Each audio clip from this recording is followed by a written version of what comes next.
大家好，2024年10月10号啊，就是刚刚1个多小时前，瑞典文学院宣布呢，将诺贝尔文学奖啊授予了韩国作家韩江，表彰他呢富有诗意的散文，直面历史创伤，并揭示人类生命的脆弱性。这个消息啊，让全世界的目光聚焦在了这位54岁的韩国女作家身上，也让韩国文学呢在国际舞台上再次绽放光彩。这次获奖啊，让她成为首位亚洲女性诺贝尔文学奖得主。韩江呢是1970年的11月27号出生在韩国的光州市，是著名的小说家韩成元的女儿。在她10岁的时候啊，全家搬到了首尔的水隅里。这段经历呢，后来成了她的小说《希腊语课》的灵感来源。韩江啊，在延世大学主修韩国文学，给他日后的创作呢就奠定了坚实的基础。1993年冬天啊，韩江的5首诗作首次发表在了《文学与社会》季刊上，其中呢就包括首尔的冬天，这就标志着他文学生涯的开始。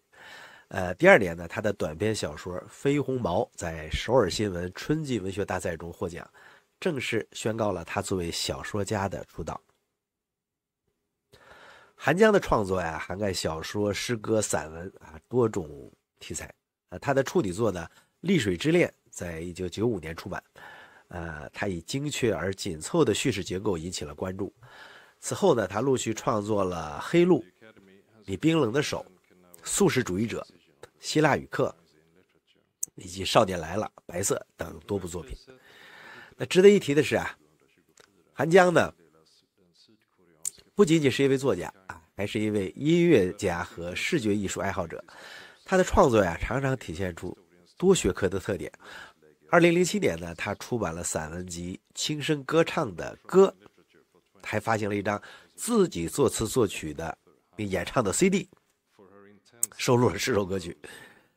韩江的国际声誉啊，主要源于小说《素食主义者》就这个封面。这部作品呢，就讲述了一个普通家庭主妇啊，突然决定呢成为素食者，并且逐渐陷入了精神疾病的故事。小说呢以他独特的视角呢和深刻的主题探讨引起了广泛的关注。在2016年啊，素食主义者的英译本由翻译家戴拉史密斯完成，并获得了国际布克奖。这是韩国作家首次获得了这个奖项，也让韩江啊成了国际文坛瞩目的焦点。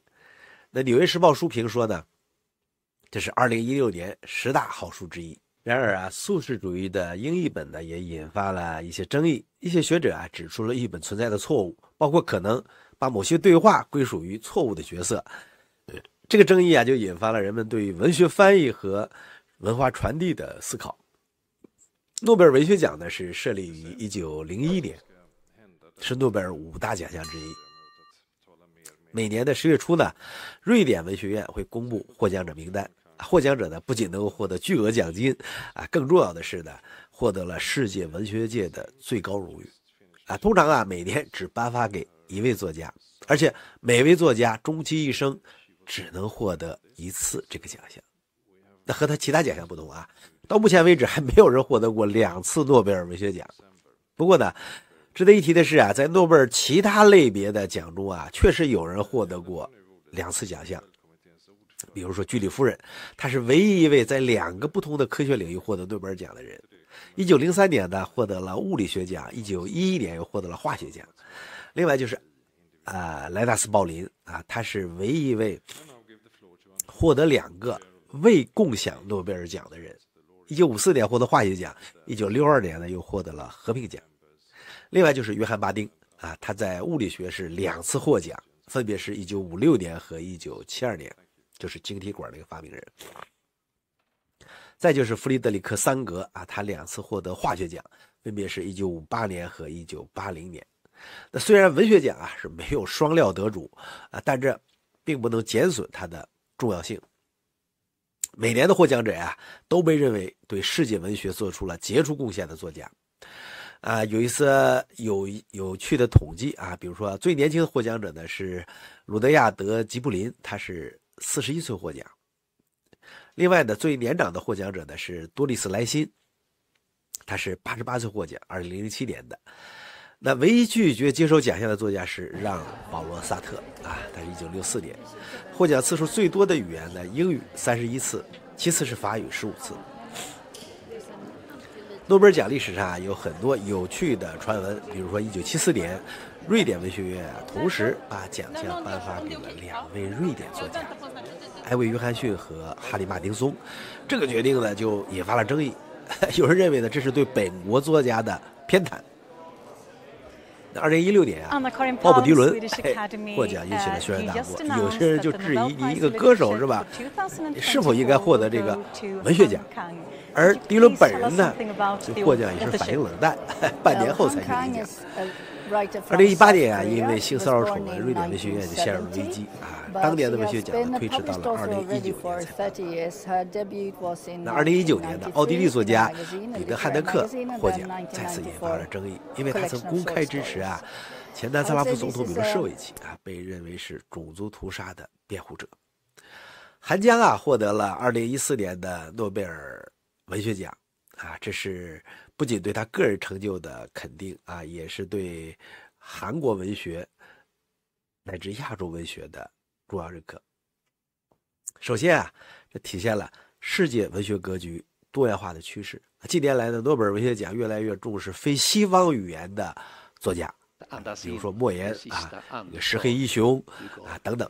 那韩江的获奖呢，进一步就拓展了世界文学的版图。另外呢，就是韩江的作品主题啊，比如说历史创伤、人性探索、生命脆弱性啊，它具有普世意义。它是以独特的韩国视角，触及人类共同的这种情感和思考，展现了文学的力量。另外一个就是韩江的写作风格呢，它是诗意的散文、实验性的叙事，给当代文学呢带来了新的可能性。它的成功表明呢，深刻的主题和创新的形式相结合，能够产生强大的艺术感染力。最后啊，一位女性作家韩江的获奖呢，也给世界文坛带来了多元化的声音。她的作品啊，常常从女性视角出发，探讨身份、欲望、社会啊、规范这些议题，给文学呢就增加了新的维度。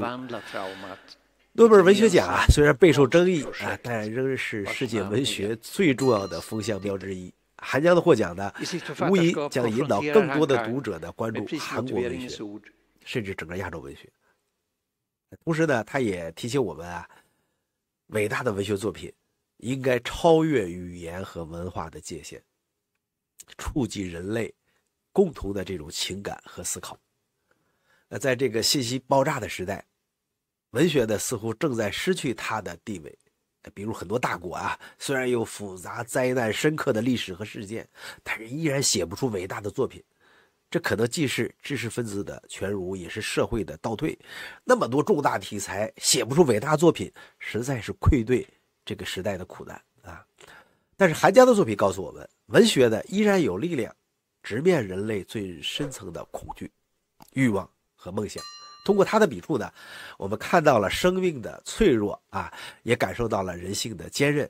这正是文学在当代社会中的一个重要使命，提醒我们思考生命的本质，在纷繁复杂的世界中呢，寻找内心的平衡。韩江的获奖呢是一个开始，而不是终点。他给世界文学打开了一扇窗户，让我们有机会聆听更多来自不同文化背景的声音。在全球化的今天啊，这种文学交流和对话比以往任何时候都更加重要啊！让我们期待韩江和更多优秀作家的作品呢，继续丰富我们的精神世界，照亮人类共同的未来。再会。